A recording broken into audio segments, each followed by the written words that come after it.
Pernah kepikiran nggak gimana caranya sebuah saham bisa tiba-tiba meroket lebih dari 200% cuma dalam seminggu? Nah, hari ini kita akan kupas bareng-bareng cerita di baliknya. Oke, kita mulai dari angka yang bikin heboh ini. Positif 203%. Bayangin deh, sebuah lonjakan yang benar-benar luar biasa untuk saham yang baru banget masuk bursa.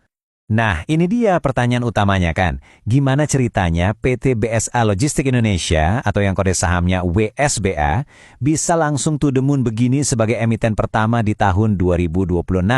Yuk kita bedah satu persatu. Untuk ngerti gimana ini bisa terjadi, kita harus mundur sedikit ke momen debut mereka di bursa. Coba kita lihat data-data penting di balik awal yang fenomenal ini. Oke, kita lihat datanya ya. Harga awalnya cuma Rp168 per lembar. Dana yang berhasil dikumpulkan lebih dari 300 miliar rupiah. Tapi yang paling bikin geleng-geleng kepala itu angka oversubscription-nya, 386,86 kali. Artinya apa? Gampangnya gini deh, permintaan buat saham WBSA itu hampir 387 kali lipat lebih banyak dari jumlah saham yang dijual. Saking ramenya, di hari pertama aja harganya langsung mentok ke atas, kena ARA atau auto reject atas. Ini sinyal yang jelas banget kalau pasar super antusias. Jadi, apa sih resep rahasianya? Kenapa investor sampai segitunya berebut saham ini? Jelas, ini bukan sekadar hoki-hokian kan? Ada beberapa faktor kunci yang jadi pendorong utamanya. Coba deh kita bedah satu-satu. Pertama, industrinya itu sendiri, logistik, lagi naik daun banget di Indonesia. Kedua, valuasinya di awal itu dianggap masih masuk akal, nggak kemahalan. Ketiga, dan ini penting, ada dukungan dari grup pemilik yang jam terbangnya udah tinggi. Nah, semua ini ditambah strategi bisnis mereka yang jelas dan agresif, ya udah, jadilah perfect storm yang bikin permintaan meledak. Tapi kan euforia di awal aja nggak cukup ya buat investor jangka panjang.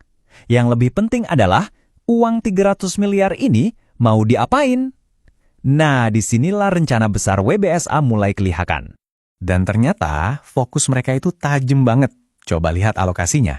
Sebagian besar, yaitu 72% atau sekitar 215 miliar rupiah, itu disiapin buat satu langkah super strategis, akuisisi. Dan targetnya adalah perusahaan bernama PT Bermuda Inovasi Logistik atau BIL. Kenapa ini jadi game changer? Gampangnya gini. WBSA itu jagoannya di darat, punya truk dan gudang. Sementara BIL jagoannya di laut. Jadi dengan menggabungkan keduanya, WBSA ini kayak mau jadi one-stop shop buat logistik, dari darat sampai laut. Akuisisi ini sebenarnya cuma langkah pemuka. Rencana besarnya ada 3 tahap. Pertama, integrasi vertikal, yaitu tadi, gabungin kekuatan darat dan laut. Kedua, mereka mau perluas jangkauan ke seluruh pelosok Indonesia. Dan ketiga, perkuat mesin mereka dengan aset dan teknologi baru. Intinya, mereka nggak main-main, tujuannya jelas mau mendominasi pasar. Oke, plannya kedengeran keren banget, tapi seberapa besar sih arena bermain yang mereka incar? Nah, untuk itu, kita perlu zoom out sedikit dan lihat gambaran besarnya, industri logistik di Indonesia. Visi dari Direktur Utama mereka, Pak Edwin Wibowo, itu udah jelas banget. Menjadi perusahaan logistik yang paling terintegrasi di Indonesia. Dan ini bukan cuma kata-kata manis loh. Ini adalah jawaban langsung dari kebutuhan real negara kepulauan kayak kita. Dan disinilah letak harta karunnya. Kita tahu kan Indonesia dengan ribuan pulaunya, plus ledakan e-commerce yang gak ada habisnya, itu hidup matinya bergantung sama logistik. Jadi, WBS ini posisinya pas banget.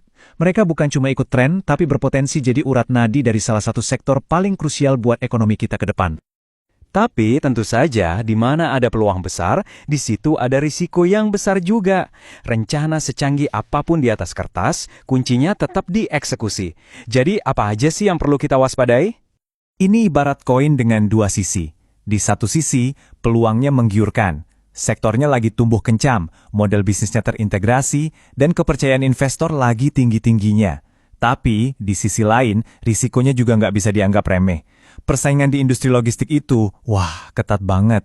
Terus, proses nyatuin 2 perusahaan setelah akuisisi itu nggak pernah gampang. Belum lagi, harga sahamnya yang bisa naik turun drastis setelah lonjakan awal ini.